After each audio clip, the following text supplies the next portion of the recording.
ಭಾರತದಲ್ಲಿ ಡಿಜಿಟಲ್ ಕ್ರಾಂತಿ ಆಗಿದೆ. ಹಾಗೆ ಡಿಜಿಟಲ್ ಅಂತ ಬಂದಾಗ ನಮ್ಮ ಭಾರತ ದಿನೇ ದಿನೇ ಫಾಸ್ಟ್ ಆಗಿ ಬೆಳೀತಿದೆ. ಯಾಕೆ ಇವತ್ತು ಡಿಜಿಟಲ್ ಬಗ್ಗೆ ಮಾತಾಡ್ತಿದೀನಿ ಅಂತ ಅನ್ಕೊಂಡ್ರ, ಖಂಡಿತವಾಗ್ಲೂ ರೀಸನ್ ಇದೆ. ಒಂದು ಫೋನ್ ಮುಖಾಂತರ ನಾವು ಎಲ್ಲಾ ಪೇಮೆಂಟ್ ಗಳನ್ನ ಮಾಡಬಹುದು. ಎಲ್ಲೂ ಕೂಡ ಲೈನ್ ಅಲ್ಲಿ ನಿಂತ್ಕೊಂಡು ಈ ಸರ್ವಿಸ್ ನ ಮಾಡಬೇಕು, ಆ ಸರ್ವಿಸ್ ನ ಮಾಡಬೇಕು, ಇಂತ ಜಂಜಾಟಗಳನ್ನ ನಾವು ಅನುಭವಿಸೋ ಅಂತ ಒಂದು ಸಂದರ್ಭನೇ ಬಂದಿಲ್ಲ. ಹೌದು, ಬ್ಯಾಂಕಿಂಗ್ ಸೆಕ್ಟರ್ ಅಲ್ಲಿ ಹೋದ್ರೆ ಈ RTGS versus NEFT versus IMPS ಅಂತ ಹೇಳ್ತೀವಿ. ಇದನ್ನ ಪೇಮೆಂಟ್ ಗೇಟ್ ವೇ ಅಂತ ಹೇಳ್ತೀವಿ, ಪೇಮೆಂಟ್ ಮೆಥಡ್ ಅಂತಾನು ಕೂಡ ಕರಿತೀವಿ. ಹಾಗಿದ್ರೆ ಈ ಮೂರು ಕೂಡ ಒಂದೇನಾ?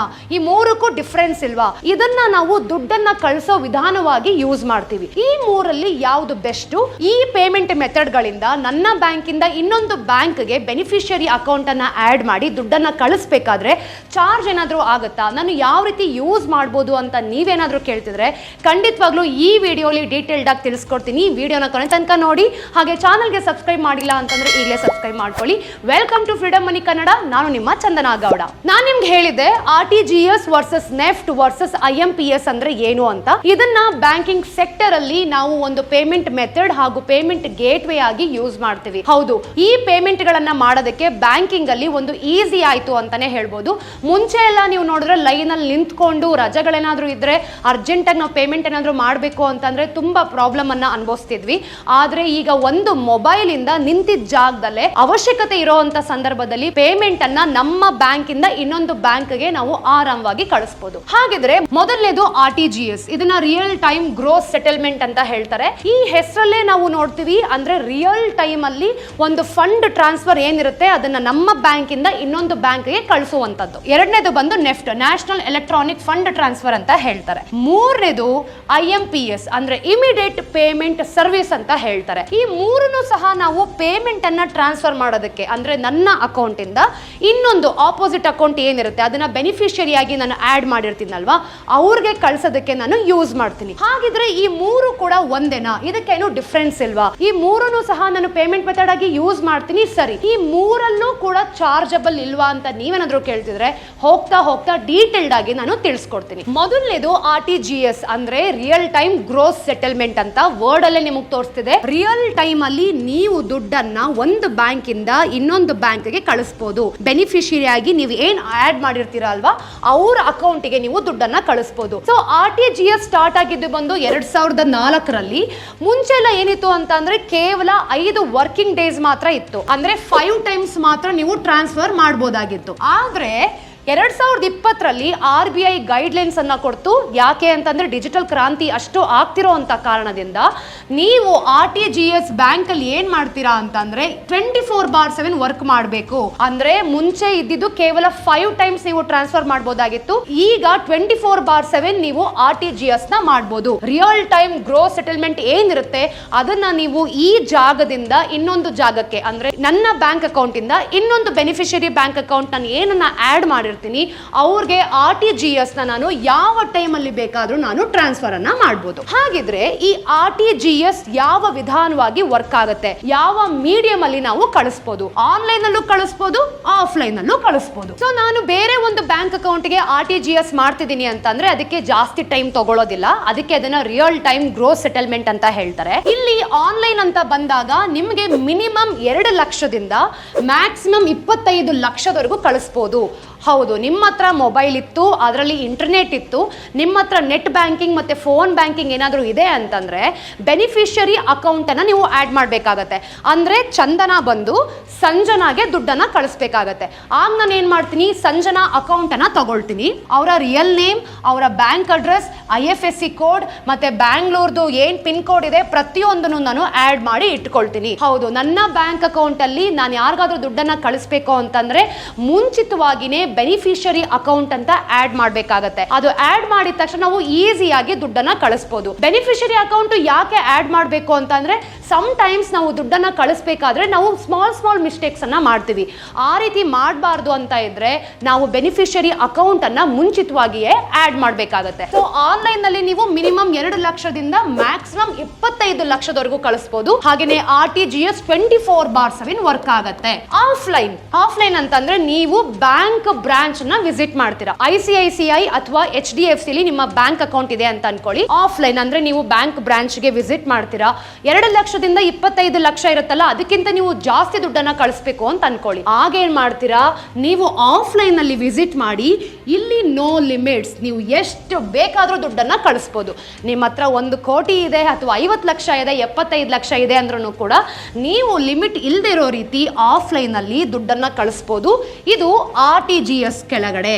RTGS ಪೇಮೆಂಟ್ ಮೆಥಡ್ ಅನ್ನ ಆಫ್ಲೈನ್ ಅಲ್ಲಿ ನೀವು ಲಿಮಿಟ್ಸ್ ಇಲ್ದಂಗೆ ದುಡ್ಡನ್ನ ಕಳಿಸ್ಬೋದು. ಹಾಗಿರ್ಬೇಕಾದ್ರೆ ಇಲ್ಲಿ ಆನ್ಲೈನ್ ನೀವೇನಾದ್ರೂ ಪೇಮೆಂಟ್ ಅನ್ನ ಮಾಡ್ತೀರಾ ಅಂತ ಇಟ್ಕೊಳ್ಳಿ RTGS ವಿಧಾನದಲ್ಲಿ, ಆಗ ನಿಮ್ಗೆ ಫ್ರೀ ಇರುತ್ತೆ, ಯಾವುದೇ ರೀತಿ ಚಾರ್ಜ್ ಇರೋದಿಲ್ಲ. ಅದೇ ನೀವೇನಾದ್ರೂ ಆಫ್ಲೈನ್ ಹೋಗ್ತೀರಾ ಅಂದ್ರೆ ಬ್ಯಾಂಕ್ ಬ್ರಾಂಚ್ ಅನ್ನ ವಿಸಿಟ್ ಮಾಡಿ ದುಡ್ಡನ್ನ ಕಳಿಸ್ತೀರಾ ಅಂತ ಇಟ್ಕೊಳ್ಳಿ, ಆಗ ನಿಮ್ಗೆ ಇಷ್ಟು ಚಾರ್ಜಸ್ ಅಂತ ಇರುತ್ತೆ. ಅಂದ್ರೆ ಬ್ಯಾಂಕ್ದು ಸ್ವಲ್ಪ ಲಿಮಿಟೆಡ್ ಚಾರ್ಜಸ್ ಇರುತ್ತೆ. ಆ ಚಾರ್ಜಸ್ ಅನ್ನ ನಿಮ್ಗೆ ಹಾಕಿ ನಿಮ್ಗೆ ದುಡ್ಡನ್ನ ಬೇರೆ ಅಕೌಂಟ್ಗೆ ಟ್ರಾನ್ಸ್ಫರ್ ಮಾಡ್ತಾರೆ. ಅಂದ್ರೆ ನೀವು ಬೆನಿಫಿಷರಿ ಅಕೌಂಟ್ ಏನನ್ನ ಆಡ್ ಮಾಡ್ತೀರಾ, ಲಿಮಿಟ್ಸ್ ಇಲ್ಲದೆ ದುಡ್ಡನ್ನ ಏನ್ ಸೆಂಡ್ ಮಾಡ್ತೀರಾ RTGS ವಿಧಾನದಿಂದ, ಆಗ ಬ್ಯಾಂಕ್ ನಿಮ್ಗೆ ಆಫ್ಲೈನ್ ಅಲ್ಲಿ ದುಡ್ಡನ್ನ ಚಾರ್ಜ್ ಮಾಡ್ತಾರೆ. ಈ ಒಂದು RTGS ಏನಿದೆ 1985 ಅಲ್ಲಿ ಕೇವಲ 3 ಸೆಂಟ್ರಲ್ ಬ್ಯಾಂಕ್ಸ್ ಅಲ್ಲಿ ಮಾತ್ರ ವರ್ಕ್ ಆಗ್ತಿತ್ತು. ಆದ್ರೆ ಈಗ ಮೋರ್ ದೆನ್ 100 ಸೆಂಟ್ರಲ್ ಬ್ಯಾಂಕ್ಸ್ ಅಲ್ಲಿ ವರ್ಕ್ ಆಗ್ತಿದೆ. ಹೌದು, ಇದನ್ನೇ ನಾನು ನಿಮ್ಗೆ ಅವಾಗ್ಲಿಂದನೂ ಹೇಳ್ತಿರೋದು. ಡಿಜಿಟಲ್ ಕ್ರಾಂತಿ ಆಗಿರೋ ಕಾರಣದಿಂದ ನಮಗೆ ಬ್ಯಾಂಕಿಂಗ್ ಸೆಕ್ಟರ್ ಅಲ್ಲಿ ಪೇಮೆಂಟ್ ಮೆಥಡ್ ತುಂಬಾ ಅಂದ್ರೆ ತುಂಬಾ ಈಸಿ ಆಗಿದೆ. ಈಗ ಎರಡನೇದು ನಾವು ಮಾತಾಡ್ತಿರುವಂತದ್ದು ನೆಫ್ಟ್. ಇದು ಕೂಡ ಪೇಮೆಂಟ್ ಮೆಥಡ್ ಹಾಗೂ ಪೇಮೆಂಟ್ ಗೇಟ್ವೇ ಅಂತ ಹೇಳ್ತೀವಿ. ಹಾಗಿದ್ರೆ ನೆಫ್ಟ್ ಅಂದ್ರೆ ಏನು? ಇದನ್ನ ನ್ಯಾಷನಲ್ ಎಲೆಕ್ಟ್ರಾನಿಕ್ ಫಂಡ್ ಟ್ರಾನ್ಸ್ಫರ್ ಅಂತ ಹೇಳ್ತಾರೆ. ಇಲ್ಲಿ ಪೇಮೆಂಟ್ ಆಪ್ಷನ್ ನಿಮಗೆ ಇಮಿಡಿಯೇಟ್ಲಿ ಆಗೋದಿಲ್ಲ. ಮುಂಚೆಲ್ಲ ಏನಾಗ್ತಿತ್ತು ಅಂತಂದ್ರೆ ಸ್ಯಾಟರ್ಡೆ ಅಂದ್ರೆ ಶನಿವಾರ ನಾನೇನಾದ್ರೂ ಈವ್ನಿಂಗ್ ಒಂದು ಬೆನಿಫಿಷರಿ ಅಕೌಂಟ್ಗೆ ದುಡ್ಡನ್ನ ಕಳಿಸ್ಬೇಕು ಅಂತ ಆ್ಯಡ್ ಮಾಡಿದೆ ಅಂತಂದ್ರೆ ಅವರ ಬ್ಯಾಂಕ್ ಅಕೌಂಟ್ ಅಲ್ಲಿ ಮಂಡೇ ಮಾರ್ನಿಂಗ್ ರಿಫ್ಲೆಕ್ಟ್ ಆಗ್ತಿತ್ತು. ಅಂದ್ರೆ ಒಂದು ಸಂಡೇ ಏನಿರುತ್ತೆ ಅದರಲ್ಲಿ ನೀವೇನೂ ಕೂಡ ದುಡ್ಡನ್ನ ಕಳ್ಸಕ್ ಆಗ್ತಾನೆ ಇರಲಿಲ್ಲ. ಅಂದ್ರೆ ಪ್ರತಿಯೊಬ್ರು ಕೂಡ ಈ ನೆಫ್ಟ್ ಅನ್ನ ಚೂಸ್ ಮಾಡ್ಕೊಳ್ತಾರೆ. ಇದನ್ನ ನಾನು ಅದಕ್ಕೆ ಹೇಳಿದೆ ನ್ಯಾಷನಲ್ ಎಲೆಕ್ಟ್ರಾನಿಕ್ ಫಂಡ್ ಟ್ರಾನ್ಸ್ಫರ್ ಅಂತ ಹೇಳ್ತೀವಿ. ಸೊ ಇದು ಸ್ಟಾರ್ಟ್ ಆಗಿದ್ದು ಬಂದು 2005 ಅಲ್ಲಿ. ಈ ಪೇಮೆಂಟ್ ಗೇಟ್ವೇ ಅಥವಾ ಪೇಮೆಂಟ್ ಮೆಥಡ್ ಏನಿದೆ ಇದನ್ನ ಕೇವಲ ನೀವು ಒಂದು ಬ್ಯಾಂಕ್ ಇಂದ ಇನ್ನೊಂದು ಬ್ಯಾಂಕ್ಗೆ ಕಳ್ಸಕ್ಕಾಗತ್ತೆ. ಅಂದ್ರೆ ನನ್ನ ಅಕೌಂಟ್ ಇಂದ ನಾನು ಯಾರನ್ನ ಬೆನಿಫಿಷರಿ ಅಕೌಂಟ್ ಆಗಿ ಆಡ್ ಮಾಡ್ತೀನಿ, ಸಂಜನಾನ, ಸುಮಿತ್ರನ, ಸುಬ್ಲಕ್ಷ್ಮಿನ, ಯಾರಾದ್ರೂ ಆಗಿರ್ಬೋದು, ನಾನು ಯಾರಿಗೆ ದುಡ್ಡನ್ನ ಕಳಿಸ್ಬೇಕು ಅಂತ ಅನ್ಕೊಂಡಿರ್ತೀನಿ ಅವರ ಅಕೌಂಟ್ ಅನ್ನ ಆಡ್ ಮಾಡಿದಲ್ಲಿ ನೆಫ್ಟ್ ಮುಖಾಂತರವಾಗಿ ನಾನು ದುಡ್ಡನ್ನ ಕಳಿಸಬಹುದು. ಹಾಗೇನೆ ಈ ನೆಫ್ಟ್ ಟ್ರಾನ್ಸ್ಫರ್ ಇದೆಯಲ್ಲ, ಇದು ಮೋರ್ ದೆನ್ 30,000 ಬ್ರಾಂಚ್ ಅಲ್ಲಿ ಅವೈಲೇಬಲ್ ಇದೆ. ಹೌದು, ನಿಮ್ಗೆ ಗೊತ್ತಿದೆ ನಮ್ಮ ಭಾರತ ಅತ್ಯಂತ ದೊಡ್ಡದಾದ ದೇಶ, ಹಾಗೆ ಪಾಪ್ಯುಲೇಷನ್ ಕೂಡ ಅಷ್ಟೇ ಜಾಸ್ತಿ ಇದೆ. ಮುಂಚೆ ನಿಮ್ಗೆ ನೆಫ್ಟ್ ಟ್ರಾನ್ಸ್ಫರ್ ಏನಿದೆ ಅಂದ್ರೆ ನ್ಯಾಷನಲ್ ಎಲೆಕ್ಟ್ರಾನಿಕ್ ಫಂಡ್ ಟ್ರಾನ್ಸ್ಫರ್, ಇದೊಂದು ಪೇಮೆಂಟ್ ಮೆಥಡ್ ಕೇವಲ ವಾರದಲ್ಲಿ 6 ದಿನ ಮಾತ್ರ ವರ್ಕ್ ಆಗ್ತಿತ್ತು. ನಿಮ್ಗೆ ಸಂಡೇ ರಜಾ ಇರ್ತಿತ್ತು. ನೀವು ಸ್ಯಾಟರ್ಡೆ ಏನಾದ್ರೂ ಪೇಮೆಂಟ್ ಟ್ರಾನ್ಸ್ಫರ್ ಮಾಡಿದೀರಾ ಅಂತಂದ್ರೆ ಆಪೋಸಿಟ್ ಪರ್ಸನ್ ಏನಿರ್ತಾರೆ ಅವ್ರಿಗೆ ಮಂಡೇ ರಿಫ್ಲೆಕ್ಟ್ ಆಗ್ತಿತ್ತು. ತುಂಬಾ ಇಂಪಾರ್ಟೆಂಟ್ ಇದೆ, ದುಡ್ಡು ಬೇಕು, ಆಪೋಸಿಟ್ ಪರ್ಸನ್ ಇರೋರು ಅಷ್ಟು ಲೇಟ್ ಆಗಿ ಕಳಿಸ್ತಿದ್ದಾರೆ ಅಂತಂದ್ರೆ ನಮ್ಮ ಅವಶ್ಯಕತೆಗೆ ನಾವು ಯೂಸ್ ಮಾಡಕ್ ಆಗಲ್ಲ ಅಲ್ವಾ. ಅದರಿಂದ ಡಿಜಿಟಲ್ ಕ್ರಾಂತಿ ಆಗಿರೋ ಕಾರಣ ಇಮ್ಮಿಡಿಯೇಟ್ ಆಗಿ ದುಡ್ಡುಗಳನ್ನ ಟ್ರಾನ್ಸ್ಫರ್ ಮಾಡಬಹುದು. ಸೊ RBI ಗೈಡ್ಲೈನ್ಸ್ ಏನಂತ ಕೊಡ್ತು ಅಂತಂದ್ರೆ 2019 ಅಲ್ಲಿ ಈ ನೆಫ್ಟ್ ಟ್ರಾನ್ಸ್ಫರ್ ಏನಿದೆ ಎಲ್ಲಾ ಬ್ಯಾಂಕ್ಗಳು ಸಹ 24/7 ಆಪರೇಟ್ ಮಾಡಬೇಕು. ಇದಕ್ಕೆ ಯಾವುದೇ ರೀತಿ ಒನ್ ಡೇ ಆಫ್ ಇಲ್ಲ. ಮುಂಚೆ ಎಲ್ಲ 6 ಡೇಸ್ ವರ್ಕ್ ಮಾಡ್ತಿದ್ರಿ, ಆದ್ರೆ ಈಗ ನೀವು 24/7 ವರ್ಕ್ ಮಾಡಬೇಕು. ಈಗ ನೆಫ್ಟ್ ಏನಾಗುತ್ತೆ ಅಂತಂದ್ರೆ ನಾನು ಇವಾಗ ದುಡ್ಡನ್ನ ಟ್ರಾನ್ಸ್ಫರ್ ಮಾಡ್ತೀನಿ ಅಂತಂದ್ರೆ next 3 to 4 hours or maximum 5 hours ಅಲ್ಲಿ ನಿಮ್ಮ ಅಕೌಂಟ್ಗೆ ದುಡ್ಡು ರಿಫ್ಲೆಕ್ಟ್ ಆಗುತ್ತೆ. ಹೌದು, ಮುಂಚೆ ಎಲ್ಲ ಅಟ್ಲೀಸ್ಟ್ 1 ವರ್ಕಿಂಗ್ ಡೇಸ್ ಆಗ್ತಿತ್ತು. ಎಸ್ಪೆಷಲಿ ಸ್ಯಾಟರ್ಡೆ ಏನಾದ್ರು ನೆಫ್ಟ್ ಮಾಡಿದ್ದಾರೆ ಅಂತಂದ್ರೆ ಮಂಡೇ ರಿಫ್ಲೆಕ್ಟ್ ಆಗ್ತಿತ್ತು. ಆದ್ರೆ RBI ಗೈಡ್ಲೈನ್ಸ್ ಚೇಂಜ್ ಆದ್ಮೇಲೆ 24/7 ನೆಫ್ಟ್ ವರ್ಕ್ ಆಗ್ತಿದೆ. ಸೊ ಇಲ್ಲಿ ನೀವು ಯಾವ ಮೀಡಿಯಂ ಅಲ್ಲಿ ನೆಫ್ಟ್ ಒಂದು ಪೇಮೆಂಟ್ ಏನಿರುತ್ತೆ ದುಡ್ಡನ್ನ ಟ್ರಾನ್ಸ್ಫರ್ ಮಾಡಬಹುದು. ಆನ್ಲೈನ್ ಅಲ್ಲಿ ಟ್ರಾನ್ಸ್ಫರ್ ಮಾಡಬಹುದು, ಆಫ್ಲೈನ್ ಅಲ್ಲಿ ಟ್ರಾನ್ಸ್ಫರ್ ಮಾಡಬಹುದು. ನಿಮ್ಮ ಮೊಬೈಲ್ ಅಲ್ಲಿ ನೆಟ್ ಬ್ಯಾಂಕಿಂಗ್ ಅಥವಾ ಫೋನ್ ಬ್ಯಾಂಕಿಂಗ್ ಮತ್ತೆ ಇಂಟರ್ನೆಟ್ ಇತ್ತು ಅಂತಂದ್ರೆ ಕೂತಿರೋ ಜಾಗದಲ್ಲೇ ಬೆನಿಫಿಷರಿ ಅಕೌಂಟ್ ಏನಿದೆ ಅವ್ರದ್ದು IFSC ಕೋಡ್, ಬ್ಯಾಂಕ್ ಅಕೌಂಟ್, ಅವರ ನೇಮ್ ಮತ್ತೆ ಬ್ಯಾಂಗ್ಳೂರ್ ಪಿನ್ ಕೋಡ್, ಬ್ಯಾಂಗ್ಳೂರೇ ಆಗಿರ್ಬೋದು ಇಲ್ಲ ಬೇರೆ ಸ್ಟೇಟೇ ಆಗಿರ್ಬೋದು, ಈ ಪಿನ್ ಕೋಡ್ಗಳು ಮತ್ತೆ IFSC ಕೋಡ್ ಮತ್ತೆ ಬ್ಯಾಂಕ್ ಬ್ರಾಂಚ್ ನೇಮ್ ಇದನ್ನೆಲ್ಲ ಕರೆಕ್ಟ್ ಆಗಿ ತಗೊಂಡು ಆ ಸೂಕ್ತವಾದ ಇನ್ಫಾರ್ಮೇಶನ್ ನೀವು ಆಡ್ ಮಾಡಿ ದುಡ್ಡನ್ನ ಟ್ರಾನ್ಸ್ಫರ್ ಮಾಡ್ತಿದ್ದೀರಾ ಅಂತಂದ್ರೆ online method is the best way ಅಂತ ಹೇಳೋದಕ್ಕೆ ಇಷ್ಟಪಡ್ತೀನಿ. ಹಾಗೆ ನಾವೇನಾದ್ರೂ ಆನ್ಲೈನ್ ಅಲ್ಲಿ ದುಡ್ಡನ್ನ ಟ್ರಾನ್ಸ್ಫರ್ ಮಾಡ್ತೀವಿ ಅಂತ ಇಟ್ಕೊಳ್ಳಿ. ಸೊ ಇಲ್ಲಿ ಮಿನಿಮಮ್ ಬಂದು ನೀವು ₹1 ಮ್ಯಾಕ್ಸಿಮಮ್ ನೀವು ನೋ ಲಿಮಿಟ್ಸ್ ವರೆಗೂ ದುಡ್ಡನ್ನ ಟ್ರಾನ್ಸ್ಫರ್ ಮಾಡ್ಬೋದು. ಹೌದು, ನೆಫ್ಟ್ ಅಲ್ಲಿ ನೀವು ಆನ್ಲೈನ್ ಅಲ್ಲಿ ಟ್ರಾನ್ಸ್ಫರ್ ಮಾಡ್ತೀರಾ ಅಂತಂದ್ರೆ ನಿಮ್ಗೆ ಯಾವುದೇ ರೀತಿ ಲಿಮಿಟ್ಸ್ ಇಲ್ವೇ ಇಲ್ಲ. ಇರಲ್ಲ. ₹1 ನೋ ಲಿಮಿಟ್ಸ್ ವರ್ಗೂ ಸಹ ನೀವು ದುಡ್ಡನ್ನ ಟ್ರಾನ್ಸ್ಫರ್ ಮಾಡಬಹುದು. ಹಾಗೆ ನಾನು ಆಫ್ಲೈನ್ಗೆ ಹೋಗ್ತೀನಿ, ನಂದು ICICI ಬ್ಯಾಂಕ್ ಇದೆ, ನಾನು ಒಂದು ಬ್ರಾಂಚ್ಗೆ ಹೋಗ್ಬಿಟ್ಟು ಆಫ್ಲೈನ್ ನಲ್ಲಿ ದುಡ್ಡನ್ನ ಟ್ರಾನ್ಸ್ಫರ್ ಮಾಡ್ತೀನಿ ಅಂತ ಇಟ್ಕೊಳ್ಳಿ. ಅಂದ್ರೆ ಆನ್ಲೈನ್ ನಲ್ಲೇ ಮಾಡ್ಬೋದು, ಆದ್ರೆ ತುಂಬಾ ಜನಕ್ಕೆ ಆ ಮೆಥಡ್ ಗೊತ್ತಾಗಲ್ಲ ಅಂತಂದ್ರೆ ಆಫ್ಲೈನ್ಗೆ ಹೋಗ್ತಾರೆ. ಯಾಕಂದ್ರೆ ಇನ್ನೂ ಸುಮಾರು ಜನ ಹಳ್ಳಿಗಳ ಕಡೆ ಅವ್ರಿಗೆ ಮೊಬೈಲ್ನ ಹೇಗೆ ಯೂಸ್ ಮಾಡೋದು ಅಂತ ಗೊತ್ತಿರಲ್ಲ. ಇಂಥ ಸಂದರ್ಭದಲ್ಲಿ ಏನ್ ಮಾಡ್ತಾರೆ, ಅವರು ಬ್ಯಾಂಕ್ ಬ್ರಾಂಚ್ ಅನ್ನ ವಿಸಿಟ್ ಮಾಡ್ತಾರೆ. ಡೀಟೇಲ್ಸ್ ಏನಿರುತ್ತೆ, ಬ್ರಾಂಚ್ ಆಗಿರ್ಬೋದು, IFSC ಕೋಡ್ ಆಗಿರ್ಬೋದು, ಈ ಆಪೋಸಿಟ್ ಪರ್ಸನ್ದು ಅಕೌಂಟ್ ಅನ್ನ ಅವರು ಬ್ಯಾಂಕ್ ಬ್ರಾಂಚ್ಗೆ ಕೊಡ್ತಾರೆ. ಆಗ ಬ್ಯಾಂಕ್ ಬ್ರಾಂಚ್ ಅಲ್ಲಿ ಇರುವಂತಹ ಮ್ಯಾನೇಜರ್ಸ್ ಗಳಾಗಿರ್ಬೋದು, ಎಂಪ್ಲಾಯೀಸ್ ಆಗಿರ್ಬೋದು, ನಿಮ್ಗೆ ದುಡ್ಡನ್ನ ಟ್ರಾನ್ಸ್ಫರ್ ಮಾಡೋದಕ್ಕೆ ಹೆಲ್ಪ್ ಮಾಡ್ತಾರೆ. ಸೊ ಇಂಥ ಸಂದರ್ಭದಲ್ಲಿ ಏನಾಗುತ್ತೆ, ಆನ್ಲೈನ್ ನಲ್ಲಿ ದುಡ್ಡನ್ನ ಟ್ರಾನ್ಸ್ಫರ್ ಮಾಡ್ತೀರಾ ಅಂದ್ರೆ ನೆಫ್ಟ್ ಮುಖಾಂತರ ಟ್ರಾನ್ಸ್ಫರ್ ಮಾಡ್ತೀರಾ ಅಂದ್ರೆ ನಿಮ್ಗೆ ಫ್ರೀ ಇರುತ್ತೆ. ಅದೇ ಆಫ್ಲೈನ್ ನೀವು ಬ್ರಾಂಚ್ ಅನ್ನ ವಿಸಿಟ್ ಮಾಡಿ ನೆಫ್ಟ್ ಮುಖಾಂತರ ದುಡ್ಡನ್ನ ಟ್ರಾನ್ಸ್ಫರ್ ಮಾಡ್ತೀರಾ ಅಂತಂದ್ರೆ ನಿಮ್ಗೆ ಚಾರ್ಜ್ ಆಗುತ್ತೆ. ಹೌದು, ಇಷ್ಟು ದುಡ್ಡಿಗೆ ಬ್ಯಾಂಕ್ ಚಾರ್ಜಸ್ ಅಂತಾನೆ ಸಪರೇಟ್ ಆಗಿರುತ್ತೆ. ಆ ದುಡ್ಡನ್ನ ಪೇ ಮಾಡಿ ನೀವು ದುಡ್ಡನ್ನ ಟ್ರಾನ್ಸ್ಫರ್ ಮಾಡಬಹುದು, ಅದು ನೆಫ್ಟ್ ಮುಖಾಂತರ. ಸೊ ಪೇಮೆಂಟ್ ಮೆಥಡ್ ಅಲ್ಲಿ RTGS ಅಂದ್ರೆ ಏನು ಅಂತ ತಿಳ್ಕೊಂಡ್ವಿ, ನೆಫ್ಟ್ ಅಂದ್ರೆ ಏನು ಅಂತ ತಿಳ್ಕೊಂಡ್ವಿ. ಈಗ ಮೂರನೇದು IMPS. ಹೌದು, IMPS ಅಂತಂದ್ರೆ ಇಮಿಡಿಯೇಟ್ ಪೇಮೆಂಟ್ ಸರ್ವಿಸ್ ಅಂತ. ನಾನೇನಾದ್ರೂ ಇಲ್ಲಿಂದ ಒಂದು 10,000ನ ಬೇರೆ ಅಕೌಂಟಿಗೆ ದುಡ್ಡನ್ನ ಟ್ರಾನ್ಸ್ಫರ್ ಮಾಡ್ತೀನಿ ಅಂತ ಇಟ್ಕೊಳ್ಳಿ, X ಇಂದ Y ವರೆಗೂ ದುಡ್ಡು ಹೋಗುತ್ತೆ ಅಂತ ಇಟ್ಕೊಳ್ಳಿ, ಇಮಿಡಿಯೇಟ್ಲಿ ದುಡ್ಡು ಟ್ರಾನ್ಸ್ಫರ್ ಆಗುತ್ತೆ. ಇಲ್ಲಿ ನಿಮ್ಗೆ ಯಾವುದೇ ರೀತಿಯಾದಂತಹ ಟೈಮ್ ಕಾನ್ಸ್ಟೆಂಟ್ ಇರೋದೇ ಇಲ್ಲ. ನಾನು ಇಲ್ಲಿ ದುಡ್ಡು ಟ್ರಾನ್ಸ್ಫರ್ ಮಾಡಿದೆ ಅಂತಂದ್ರೆ ಇಮಿಡಿಯೇಟ್ ಹೋಗಿ ಆ ಅಕೌಂಟ್ಗೆ ದುಡ್ಡು ಬೀಳುತ್ತೆ. ಹಾಗಿದ್ರೆ ಈ ನೆಫ್ಟ್ ಮತ್ತೆ IMPS ಗೆ ಡಿಫರೆನ್ಸ್ ಏನು? ನೆಫ್ಟ್ ಅಲ್ಲಿ ನಿಮ್ಗೆ ಇಮಿಡಿಯೇಟ್ ಆಗಿ ಪೇಮೆಂಟ್ ಹೋಗೋದಿಲ್ಲ. ಅಟ್ ಲೀಸ್ಟ್ ಒಂದು 2 to 3 hours ನೀವೇನಾದ್ರೂ ಆನ್ಲೈನ್ ಪೇಮೆಂಟ್ ಮಾಡಿದೀರಾ ಅಂತಂದ್ರೆ, ಇಲ್ಲ 5 to 6 hours ಆದ್ರೂ ಆಗೇ ಆಗುತ್ತೆ. ಅದೇ ನೀವು IMPS ಮಾಡಿದೀರಾ ಅಂತಂದ್ರೆ ಇಮಿಡಿಯೇಟ್ಲಿ ಬೇರೆ ಅಕೌಂಟಿಗೆ ದುಡ್ಡು ರಿಫ್ಲೆಕ್ಟ್ ಆಗುತ್ತೆ. ಅವ್ರ ಅಕೌಂಟ್ ಅಲ್ಲಿ ಇಷ್ಟು ದುಡ್ಡು ಬಂದಿದೆ ಅಂತ ಗೊತ್ತಾಗೋಗುತ್ತೆ. ಹಾಗಿದ್ರೆ ಈ IMPS ಏನಿದೆ ಇದು 24/7 ವರ್ಕ್ ಆಗುತ್ತೆ. ಹೌದು, ತುಂಬಾ ಫಾಸ್ಟೆಸ್ಟ್ ಪೇಮೆಂಟ್ ಮೆಥಡ್ ಅಂತಾನೆ ಹೇಳ್ಬೋದು. ತುಂಬಾ ಜನ ನಾನು ಇಮಿಡಿಯೇಟ್ ಆಗಿ ದುಡ್ಡನ್ನ ಕಳಿಸ್ಬೇಕು, ಅವ್ರಿಗೆ ಎಮರ್ಜೆನ್ಸಿ ಇದೆ ಅಂತಂದ್ರೆ IMPS ನ ಯೂಸ್ ಮಾಡ್ತಾರೆ. ಹೌದು, ಯಾರಿಗೋ ಒಂದು ಮೆಡಿಕಲ್ ಎಮರ್ಜೆನ್ಸಿ ಇದೆ, ಇಲ್ಲ ಇಮಿಡಿಯೇಟ್ ಆಗಿ ಅವರು ದುಡ್ಡು ಕಟ್ಟಬೇಕು ಅನ್ಕೊಂಡಿರ್ತಾರೆ, ಹೆಲ್ತ್ ಇನ್ಶೂರೆನ್ಸ್ ಏನೋ ಅಂತ ಅನ್ಕೊಳ್ಳಿ, ಆಗ ದುಡ್ಡು ನಾನು ಇಮಿಡಿಯೇಟ್ ಆಗಿ ಟ್ರಾನ್ಸ್ಫರ್ ಮಾಡಬೇಕು ಅಂತಂದ್ರೆ ತುಂಬಾ ಜನ IMPS ನ ಆಪ್ಟ್ ಮಾಡ್ಕೊಳ್ತಾರೆ. ಅದೇ ಇವಾಗ ನಾನು ಪೇಮೆಂಟ್ಗಳನ್ನ ಮಾಡಬೇಕು ಅಂತ ಇಟ್ಕೊಳ್ಳಿ, ಅಂದ್ರೆ ಆಪೋಸಿಟ್ ಪರ್ಸನ್ ಹತ್ರ ಏನೋ ತಗೊಂಡಿರ್ತಾರೆ, ಇಲ್ಲ ಅವ್ರಿಗೆ ಏನೋ ಅಂದ್ರೆ ಎಮರ್ಜೆನ್ಸಿ ಇರೋದಿಲ್ಲ, ಅಂತ ಸಂದರ್ಭದಲ್ಲಿ ನಾವು ನೆಫ್ಟ್ ಅನ್ನ ಆಪ್ಟ್ ಮಾಡ್ಕೊಳ್ಬಹುದು. ಸೊ ಇಲ್ಲಿ IMPS ಬಂದು ಫಾಸ್ಟ್ ಆಗಿ ದುಡ್ಡನ್ನ ಕಳಿಸಬಹುದು. ಹಾಗಿದ್ರೆ ನಾನು IMPS ಇಂದ ಬೇರೆಯವ್ರಿಗೆ ದುಡ್ಡನ್ನ ಕಳಿಸ್ಬೇಕು ಅಂತ ಅನ್ಕೊಳ್ಳಿ, ಆಗ ನನಗ್ ಬೇಕಾಗಿರುವಂತಹ ಇಂಪಾರ್ಟೆಂಟ್ ಡೀಟೇಲ್ಸ್ ಏನು ಅಂತಂದ್ರೆ, ನನಗೆ ಬ್ಯಾಂಕ್ ಅಕೌಂಟ್ ಬೇಕಾಗತ್ತೆ, ಜೊತೆಗೆ ಅವರ ಆಧಾರ್ ನಂಬರ್ ಬೇಕಾಗತ್ತೆ, IFSC ಕೋಡ್ ಬೇಕಾಗತ್ತೆ, ಇಲ್ಲ ಅಂತಂದ್ರೆ ಅವರ ಬ್ಯಾಂಕ್ ಬ್ರಾಂಚ್ ಪಿನ್ ಕೋಡ್ ಬೇಕಾಗತ್ತೆ. ಈ ಒಂದು ಡೀಟೇಲ್ಸ್ ಖಂಡಿತವಾಗ್ಲೂ ನಿಮ್ಮ ಹತ್ರ ಕಡ್ಡಾಯವಾಗಿ ಇರಲೇಬೇಕು. ಇದರಲ್ಲಿ ಯಾವುದೇ ಒಂದು ಮಿಸ್ ಆದ್ರೂ ಸಹ ನಿಮ್ಗೆ ಬೆನಿಫಿಷರಿ ಅಕೌಂಟ್ ಅನ್ನ ಆಡ್ ಮಾಡಿ ನೀವು ದುಡ್ಡನ್ನ ಕಳ್ಸೋದಕ್ಕಾಗಲ್ಲ. These are the very important details. ನೀವು ನಿಮ್ಮ ಒಂದು ಬೆನಿಫಿಷರಿ ಅಕೌಂಟ್ಗೆ ಆಡ್ ಮಾಡಿ IMPS ಇಂದ ನಿಮ್ಮ ಒಂದು ದುಡ್ಡನ್ನ ಬೇರೆ ಅಕೌಂಟ್ಗೆ ಟ್ರಾನ್ಸ್ಫರ್ ಮಾಡಬಹುದು. ಹಾಗಿದ್ರೆ ಸೊ ಈ IMPS ಅಲ್ಲಿ ಏನು ಅಂತಂದ್ರೆ ಕೇವಲ ಆನ್ಲೈನ್ ಪೇಮೆಂಟ್ ಮೆಥಡ್ ಮಾತ್ರ ಇದೆ. ಹೌದು, ನೀವು ಆನ್ಲೈನ್ ಅಲ್ಲಿ ಮಾತ್ರ ದುಡ್ಡನ್ನ ಕಳಿಸ್ಬೋದು. ಆಫ್ಲೈನ್ ಹೋಗಿ ಅಂದ್ರೆ ಬ್ಯಾಂಕ್ ಬ್ರಾಂಚ್ ನ ವಿಸಿಟ್ ಮಾಡಿ ದುಡ್ಡನ್ನ ಕಳಿಸೋದಕ್ಕಾಗಲ್ಲ. ನಮ್ಮ ಫೋನ್ ಇಂದ ನಾವು ಆಪೋಸಿಟ್ ಪರ್ಸನ್ಗೆ ದುಡ್ಡನ್ನ ಕಳಿಸ್ಬೋದು. So it works only online. ಹಾಗಿದ್ರೆ ಮಿನಿಮಮ್ ಟ್ರಾನ್ಸ್ಫರ್ ಬಂದು ₹1 ಕೂಡ ನೀವು ಕಳಿಸ್ಬೋದು.